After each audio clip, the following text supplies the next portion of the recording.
For more anatomy related videos, please subscribe to my channel, Learn with Dr. Tanya Hashik.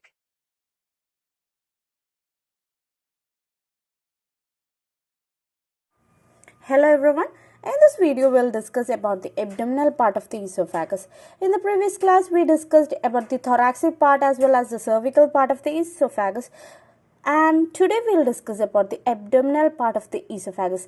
The small part, it is only about 1.25 centimeter long, but it is of clinically important. That is, there is a anastomosis between the portal and the systemic circulation here. So it is of much more importance and it is important in the clinical side also. So now we'll discuss about it.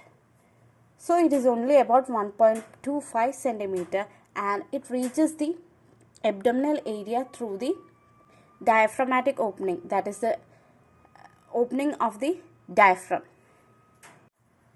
So this part of the esophagus, it pierces the diaphragm at the level of T10 vertebra. So it pierces the diaphragm at the level of T10 vertebra and it enters the abdominal cavity through the esophageal hiatus. That is, diaphragm, it has got different hiatus, and through the esophageal hiatus, the esophagus as well as the gastric nerves and also esophageal branch of the gastric artery and also veins, it enters through this esophageal hiatus. That is, the diaphragm, it has got a esophageal hiatus, and through this the esophagus along with gastric nerves and esophageal branch of gastric arteries and also accompanying veins, it enters the abdominal cavity. And this esophagus, it continues with the cardiac end of the stomach. So this is the cardiac end of the stomach. So it continues with the cardiac end of the stomach. And some of the veins accompanying this esophagus, it drains into the portal circulation, and some of it drains into the systemic circulation, and as a result there is a anastomosis between portal and systemic circulation in this area. So we are not going in deep about it.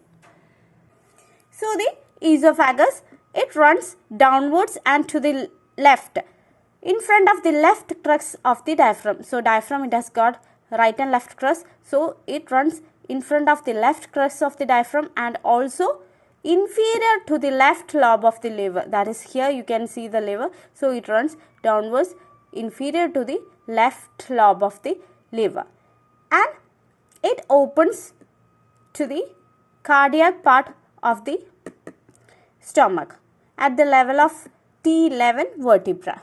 So it opens at the level of T11 vertebra.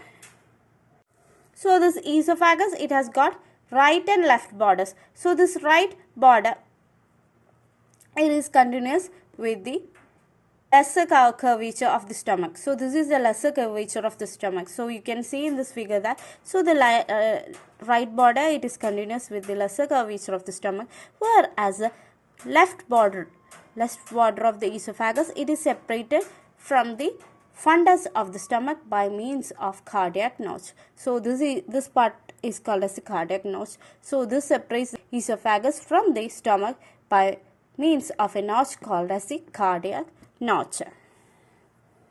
So it opens to the stomach at the level of T11 vertebra and it is about 2.5 centimeter away from the median plane. So it is about 2.5 centimeter away from the median plane.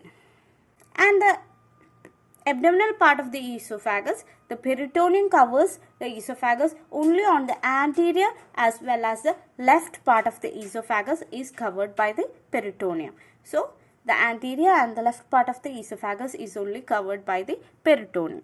So now we will discuss about the clinical anatomy. We have already said that it is of clinical importance. So we will discuss some of the clinical importance of the abdominal part of esophagus. So we have already discussed that the lower part of the esophagus, it is a place where there is portosystemic anastomosis. There is anastomosis between the portal and systemic circulation. So So we have already discussed that it is a place where there is portosystemic anastomosis.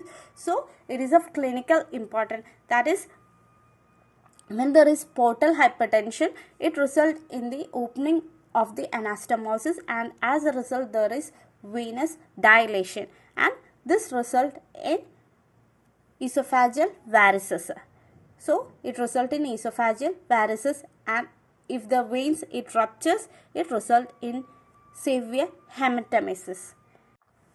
So we have already discussed that normally the esophagus it only dilates when the food enters it. So when there is improper neuromuscular coordination, it results in poor dilation. That is, it may not dilate at the proper time, and as a result the food it gets entrapped within the esophagus, and it results in dilation of the esophagus, and this condition is known as the achalasia cardia.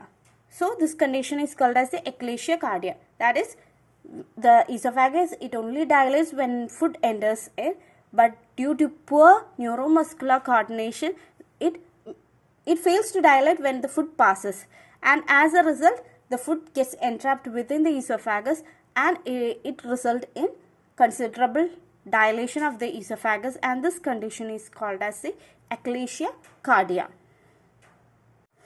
Another condition is the lower end of the esophagus. It is prone to more ulceration as well as the inflammation. That is, due to acidity, when the food is regurgitated or the acid get regurgitated, it results in ulceration or inflammation in the lower part of the esophagus, and it is more prone to cancer. So that is one of the importance. Another clinical condition is Barrett's esophagus. That is, Barrett's esophagus means usually the esophagus, lower part, it is lined by the squamous epithelium. But when the squamous epithelium is replaced by the columnar epithelial cells, this condition is called as the Barrett's esophagus. So this condition may lead to cancer. So these are usually common in persons with acidity. That condition is called as Barrett's esophagus. Another clinical condition is the improper canalization. That is, the lumen of the esophagus it may be abnormally narrowed. That is, the lumen it may be abnormally narrowed. Such condition is called as the improper canalization. And in some condition the lumen it may not be canalized at all. That is, there may be stenosis, and this condition is called as the esophageal stenosis. So in this condition the lumen of the esophagus may not be canalized, and such condition is called as the esophageal stenosis. So today we discussed about the abdominal part of the esophagus, and it is only about 1.25 centimeter long, but it is of much more clinical importance because there is an anastomosis between portal and the systemic circulation, and it enters the abdomen through the esophageal opening of the diaphragm. Then we discussed about the clinical importance of the esophagus. It is the lower part of the esophagus. It is of clinically important because there is an anastomosis between the portal and the systemic circulation, and during portal hypertension, when the veins get dilated and it results in esophageal varices. Some other conditions are also prevailing in this area. That is, there can be ulceration or inflammation of this part due to regurgitation of the acids, and the lumen it can be narrowed or it can undergo stenosis, and sometimes the cells of the lower part of the esophagus it may be replaced by columnar cells, and this condition is called as the Barrett's esophagus. So these are some of the clinical conditions related to esophagus. So this is the end of today's video.